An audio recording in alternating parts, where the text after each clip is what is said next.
and welcome Maria. So we have next Maria Gallego Ortiz, who's from Colombia and who's currently pursuing a master's in philosophy at Boston College. And her main philosophical interest lies in exploring the relationship between imagination and moral life. So today her title is Iris Murdoch, Imagination and the Good Life. So thanks for Maria, and I'll turn it over to you. Thank you, Catherine. I'm going to share my screen before I start. Okay. No, okay. So thank you, all of you, for being here. I know it's the last talk and it's been a long day, so thank you. So this presentation is part of one of my broad interest in seeking to understand this relationship of imagination and moral life and moral agency. And I find in Murdoch this relationship quite interesting. So I'm not just worried, my main concern is whether imagination as this human creative activity and the products of it, i.e. pictures, novels, artwork, might influence our practical reasoning, especially when we are deliberating what action to follow.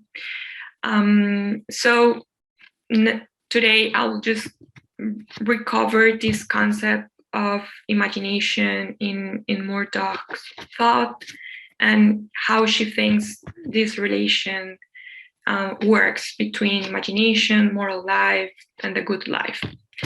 I will center this recovery on her last and largest work on philosophy, Metaphysics as a Guide to Morals, especially the 11th chapter, where the title is Imagination, and she's going to talk about mainly about imagination.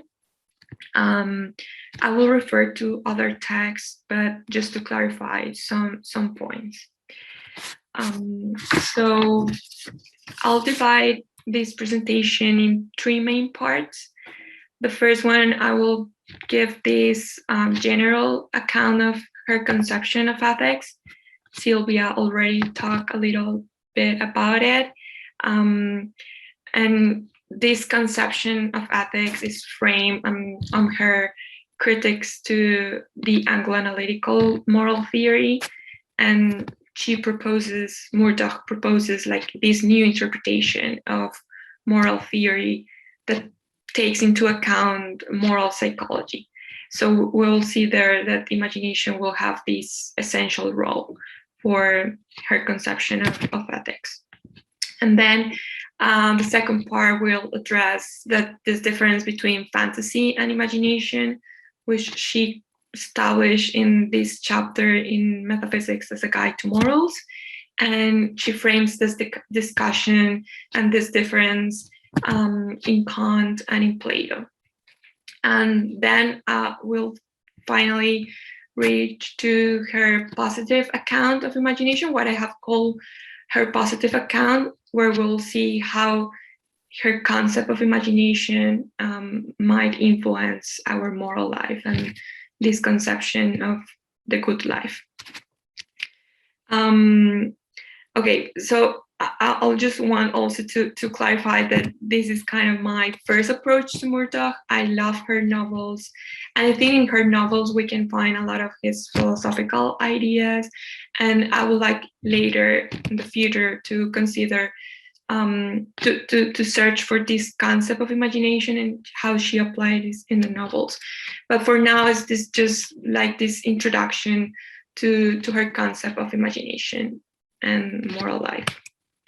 Okay, so the first point in this conception of ethics is that apparently there is no real difference between ethics and morality. Sophie Chappell, who is a philosopher that is inspired by Murdoch's conception of ethics, she says that there is no real difference, like moral theory should be taken into account in our ethics and in the good life. So For Murdoch, she does not deny that we need a theoretical account or a theoretical framework that explains moral agency. We need this theoretical knowledge of what is good, what is the good action to follow. Universality is important and essential. Norms are needed to direct our moral agency. Understand that is like from a rational point of view is important for her. But we need to add something else. We need categorical, the Kant's categorical imperative. We need the norms. We need to know those norms, what is essential to be right. But we need more than that rational consideration. And we need to know that our moral agency is just not triggered by rational reasons, but it's triggered by something else. So she makes us to consider that we are embodied beings embedded in a particular context and history. So how we perceive, how we feel, how we relate to our specific contingencies must be taken into account in our understanding of moral agency. So we can say that for Murdoch, the Kantian categorical imperative is important, is universal, it applies to everyone, but it is lived differently by everyone, given their distinctive peculiarities. So therefore, moral agency needs to be understood in the midst of the contingency of human life, which often is not entirely rational and cannot be understood through intellect alone. Antonacchio, she tells us, like, interpreting Murdoch's thought, this: in spite of its need for systematic elaboration, moral philosophy must not fail to remember the contingent and to preserve the particular and the individual from absorption into any kind of totalizing theoretical framework. There is a need to account for the singular, for the particular, and for Murdoch, our notions, our moral actions does not consist in conforming to a universal form that seems to be independent of us, but rather, in addition to that norm, we must take into account that our inner life, our conscious stream, our particular experiences shape who we are and therefore also how we act morally. Ethics therefore cannot be independent of how individuals live the world, understand the world. Antonacchio also says, Murdoch sought to extend the domain of the ethical beyond constricted notions of obligation in order to encompass ideas of the good life and what it is good to be. So we need the rational account. We need to know that we have reasons, rational reasons to act, but we also need to take into account these contingencies and how we apply that norm in the daily life. So moral theory does not want, so Murdoch does not want moral theory understood as a neutral science. That's why she criticized a lot the analytical approach to moral theory, because their moral theory is treated as a neutral science. And she says that that's not how it works, actually. She wants to consider moral theory in this relation to our notion of a good life, what it means to live a good life, and all that contingencies. So I found here that imagination has like its role, because as we will see later, she explains kind of one function of imagination is to make sense of the stream of sensations we receive every day, to connect also the reason with perception. So imagination has a role there, but it's not just that. It also allows us to have a projection of our life, according to notions, images of what is good.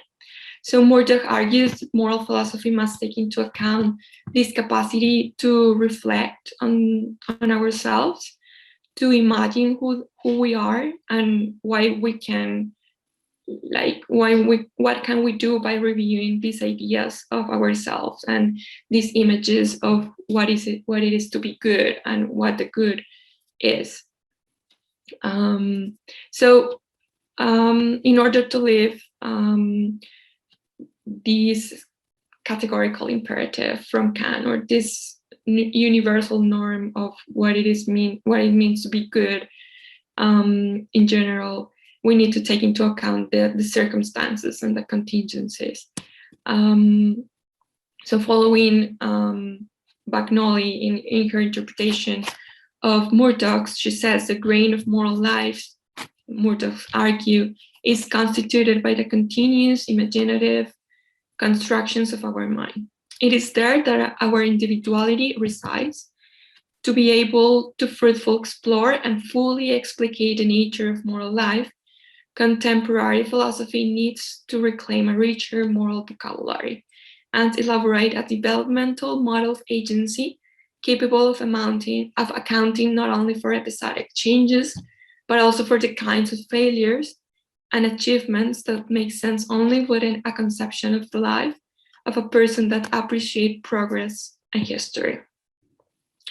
So having this in mind, this conception of ethics, which is not just taking into account contingencies without norms, like I think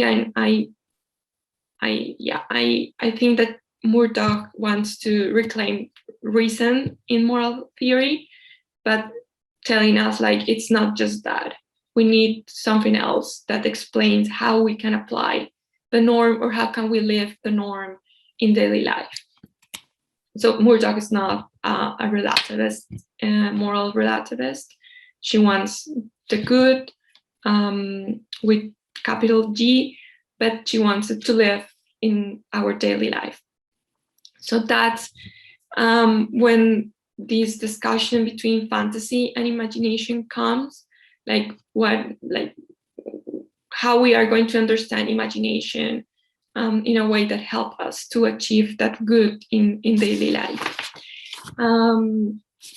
So she goes to Plato and to Kant to explain this difference. And she warns us that in the history of thought, imagination can be understood as fantasy with this negative connotation. So she established the conceptual difference between fantasy and imagination is not a real difference. It's not like we have two actual different faculties in our mind. It's rather more like a conceptual difference. And she frames this difference in moral terms. So fantasy is bad and imagination is good. Fantasy is egotistical, it has to be with the ego, and imagination is creative and free.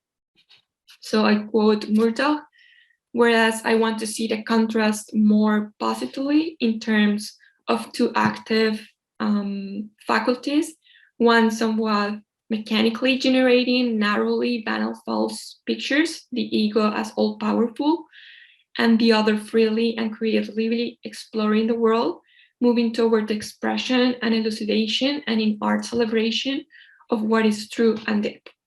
So here clearly she states like the difference. Fantasy is bad, imagination is good, and she's going to trace that difference into authors, Kant and Plato. So for Kant, she says that he distinguishes empirical and aesthetic imagination. Empirical is going to be associated with fantasy and with the bad kind of imagination, and aesthetic imagination with a good one, if we could say it that way. She says, Kant, he distinguishes the empirical imagination, which spontaneously yet mechanically prepares a sensuous manifold for subjection to the synthetic a priori and empirical concepts of the understanding, but which is not independently creative or aesthetically sensible from the static imagination, which is spontaneous and free and able to create a second nature. So as we can see in the quote, the empirical imagination is the mediator between sense perception and concepts. So that sensus manifold is united by the imagination in an image to which concepts can then be applied.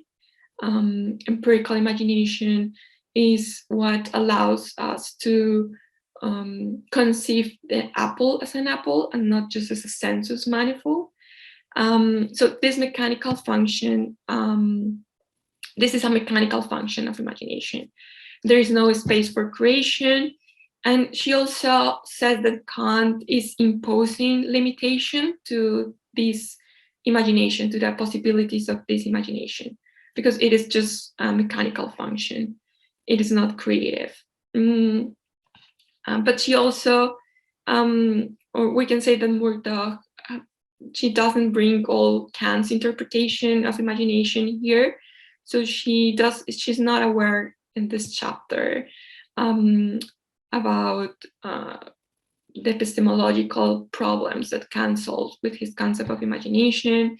She also is not aware, or she doesn't want to be aware here about the distinction between empirical and transcendental imagination. It seems that transcendental doesn't matter too much to her, because transcendental for Kant is related with the a priori knowledge. And apparently for her, this is not possible, because knowledge is acquired in the midst of the contingency of life. So it could not be this a priori knowledge. And she disagrees with Kant's idea of transcendental imagination as operating at the transcendental barrier of consciousness, because she wants imagination to be consciously influencing our understanding of the world and our understanding of what is right to do and what is wrong to do. And it seems that for Kant, transcendental imagination is unconscious activity, and also empirical imagination is just automatic activity that is not also consciously. So she says, well, this is bad imagination. We are not going there. But she reminds us that Kant also has this concept of static imagination that he describes as free and creative and able to create a second nature.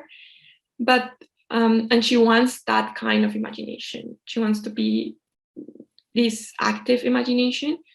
But she says that for Kant, this imagination is in the corner of fine art, and she wants to take out that. So this imagination for Kant works in art and creates art, but she doesn't want to be just like that imagination acting in art. She just wanted to be in all aspects of our lives. She wants to take this understanding of imagination out from that corner, which means that she wants the world to be recreated by imagination. Kind of, we are all artists of our own lives, and is this notion of creating value in the world. So she goes then to Plato's understanding of imagination, and then she also recognized in Plato like these two different ways of understanding imagination. The first one is akasia, and then the other is high imagination. So akasia is this mental state that prisoners have in the cave, where they are just relating with shadows and representing in their minds images from those shadows in the cave, and they are in a state of illusion. And she says that for Plato, artists are in that same state of illusion, and they are not. Artists are not like the examples of moral progress, so that's why they are banished from the ideal state. And it's because they don't know, they just reproduce images, they are not reflecting on those images. So they're just reproducing what they saw, but they don't know if that's real or it's not real. So that's not helpful. And she says, well, that's what fantasy or acacia does. It's just reproduction, automatic reproduction of those images. It's an illusion. But she recognized that Plato might be himself an artist, because he's always using these great images and myths and stories to picture like the ideas, not only for the normal people but also for philosophers. Like and the philosopher Keane is also developing all with these kind of high images to get us like closer to the good and to the truth.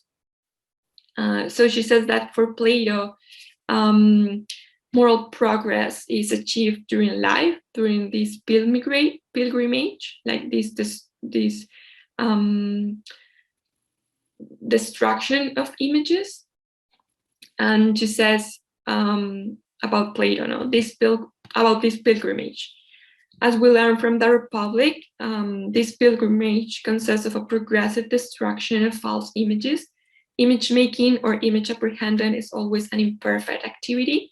Some images are higher than others, that is nearer to reality. Images should not be resting places, but pointers towards higher truth. So the artist or the good artist will use this high imagination to relate to the real, to the truth, to higher truth, to reality. So images are indispensable to reach truth. Though for Plato, the truth, the highest truth is imagelessness. And she knows this. She kind of doesn't want to say this, but she says that Plato does, no? So at the end of the higher point, images are dismissed, for example, mathematical thinking. But she recognizes that for Plato, and she also thinks that we need images for moral improvement. So that's where imagination, or this high imagination, is going to work. And she says that for Plato, high imagination is patiently creative. So Plato, teaching by images and myths, also acknowledges high imagination as a creative stirring spirit, attempting to express and embody what is perfectly good but extremely remote. So through these images, Plato takes us to look at the better reality and to the good. So to conclude this part, Murdoch says that, so it appears that Plato, like Kant, offers two views of imagination.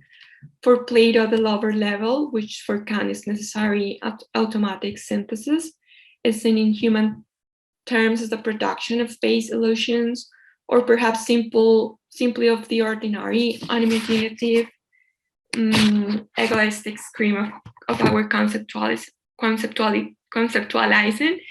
Plato, teaching by images and myths, also acknowledge high imagination as this creative stern spirit, attempting to express what is perfectly good but extremely remote, a picture which implicitly allows a redemption of art. The spiritual life is a long, disciplined destruction of false images and false goods, until in some sense, which we cannot understand, the imaging mind achieves an end of images and shadows. So imagination is going to have this active role on moral progress, to discover what are those false images and producing like these new images that are closer to truth. So although it's more explicit in Plato than in Kant, fantasy has this negative moral connotation because it is not concerned with reality and truth, but is simply a mechanical activity of mere reproduction of what appears to us. On the contrary, static imagination and high imagination, static for Kant and high for Plato, denotates attention to reality. And I recall Sylvia talking about the concept of Simone Weil of attention, and Murdoch is taking that here. So imagination is attention to reality, is what creates images that lead us to the good. So for Murdoch, we have to be aware that our life is composed of images, is always dealing with images that the world gives us, but that we also produce, and that we live thanks to those images. However, we must also keep in mind that not all of these images are true. Many times they are products of our ego, which distances us from reality. That's why fantasy is egotistical, because if we are just with our ego, we're just producing false images of the world and of ourselves. So Murdoch then proposes that we must exercise the activity of creative imagination, which takes into account the truth of the world. So we need images that bring us closer to the good and to the good life. Okay. So here comes this last part of the positive account of imagination. That's how I call it. Though in the text, like, she's a very like erratic author, like if there is no systematic exposition of his thought, of her thoughts.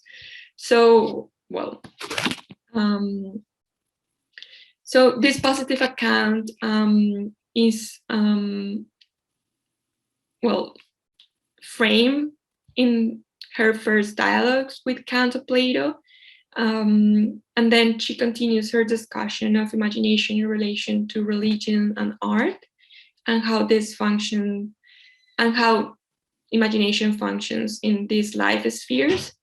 And she wants to resemble moral sphere to this sphere. So how imagination works in religion and how imagination works in art might be resembles of how imagination could work in the moral sphere. So I will not explain all these relations between, because it would take a lot of time. But I will just have like the main ideas, like what is she thinking about imagination. So the first thing is that imagination is active, is an active faculty that permeates all human life spheres. So imagination doesn't work only in art or in religion, it also works in moral and in daily life. And I really like this quote from Margie Altorf, because, well, it captures like for Murdoch where imagination works. So for Murdoch, creative imagination may be found in all human activities, from ordinary perception to the most elaborate work of art, from doing the dishes to doing philosophy. The superior kind of imagination is free and creates new objects all the times. So it's kind of, it feels like we're dealing always with the world through imagination, not through reason, which is it could be like the paradigmatic way to understand our relation to our world. Like we know how the world works through our reason, and she's trying to say the contrary, like we're just dealing always with imagination. So here comes his famous phrase, like, human beings are fantasizing human animals, contrary to human beings are rational animals. We are more fantasizing human animals, fantasizing imaginative human animals, creating all the time images. So we don't move, we do not move ourselves exclusively by intellectual reasoning, but we move ourselves because we picture what we want. Our moral agency is influenced by this active imagination, in this creation of images of what is right, the thing to do, or how I should act to have a good life. Imagination is at the same time acting. It is doing. It is an exploration of what we are and what we want. And here again comes this concept of attention. So Murdoch relates this active imagination to attention. Doing this exploration means to be attentive to what is happening in us. That's why inner life is so important to her. It's not just an unconscious stream of reasons or thoughts. It's conscious a stream of thoughts that we have to be attentive. And also it means to be attentive to what is happening around us. So she says, what may seem to happen as a healing process mysteriously in extreme situations may be seen more clearly in ordinary situations, where imagination appears as a restoration of freedom, cognition, the effortful ability to see what lies before one more clearly, more justly, to consider new possibilities, and to respond to good attachments and desires, which have been in eclipse. This effort may be compared with that of composing and holding a difficult work of art in one's attention, an effort which is similar in the good artist and in the good client. Teaching art is teaching morals. So I really like this last part, teaching art is teaching morals, because the tension that you need to do to produce an art of work, the tension that you need to put in your life, inside your inner conscious, but also what lies outside of you to produce a good art, like the good artwork expressed the truth of the world. That same attention, it's needed in morals, like in your moral agency. Like you need to pay that attention so you can create this artwork of your life. So now the question is how then this imagination, this active imagination, influences our moral agency. Like in practice, what does this mean? This attention, what means this attention?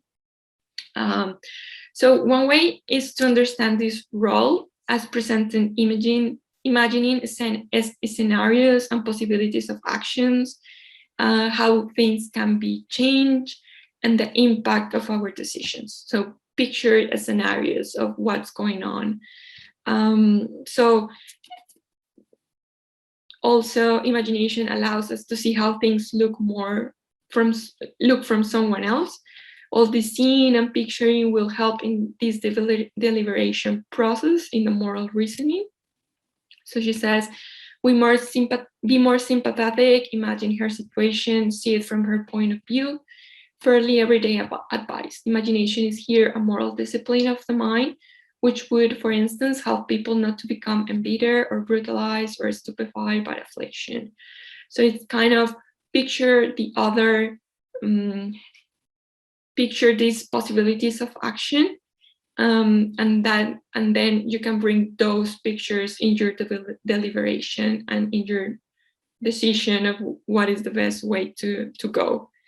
And the second way is related to this first, and is that imagination helps us to engage with others and to put ourselves in their shoes. And there is this famous example. It is not in the Metaphysics as a Guide to Morals. It is in different texts. Here's from The Sovereignty of Good. It's this famous example of the mother-in-law, which I really like, because so there's this mother-in-law who meets her daughter-in-law. So Anne finds, and she makes this judgment of her daughter-in-law. So the example goes like this. Anne finds thee quite a good-hearted girl, but while not exactly common, yet certainly unpolished and lacking in dignity and refinement. Thee is inclined to be pert and familiar, insufficiently ceremonious, brusque, sometimes positively rude, always tiresome and juvenile. So she makes this hard judgment about her daughter-in-law. But then Murdoch says, well, if the mother-in-law just picture her daughter-in-law in a different way, or try to give herself like reasons why her daughter-in-law is acting in such a way, so she might change her judgment about her daughter-in-law. So after this kind of picturing and imagining and bringing these other kind of reasons, she says, D is discovered then to be not vulgar, but refreshingly simple, not undignified, but spontaneous, not noisy, but gay, not tiresomely juvenile, but delightful, joyful, and so on. And as I say, X hypothesis, M's outward behavior, beautiful from the start, is no way altered. So here, imagination changed her inner life and makes the mother-in-law like a better good life. It's not action, it's not behavior that changed, because the mother-in-law is going to continue treating her daughter-in-law in a good way, but her judgment changed because she was able to picture in a different way her daughter-in-law. And this is kind of different conception of ethics, because it's not the action, the moral agency like in the world that change. It's more the inner life of the mother-in-law that changes and make it like a very good life for the mother-in-law. So then imagination and high imagination, creative imagination influence our moral life in presenting these different scenarios, possibilities, making us feeling what the other is feeling in some way, to consider the others in a different way. And our life might be also considered in another way thanks to our imagination. And this kind of putting attention to our contingencies and to our daily life change how we live and produce this good life that is not just following an abstract norm that doesn't relate to us like directly. So I just want to finish with this quote from Murdoch. She says, morality as the ability or attempt to be good rests upon deep areas of sensibility and creative imagination. Upon removal from one state of mind to another, upon shift of attachment, upon love and respect for the contingent details of the world. Thank you so much for your attention.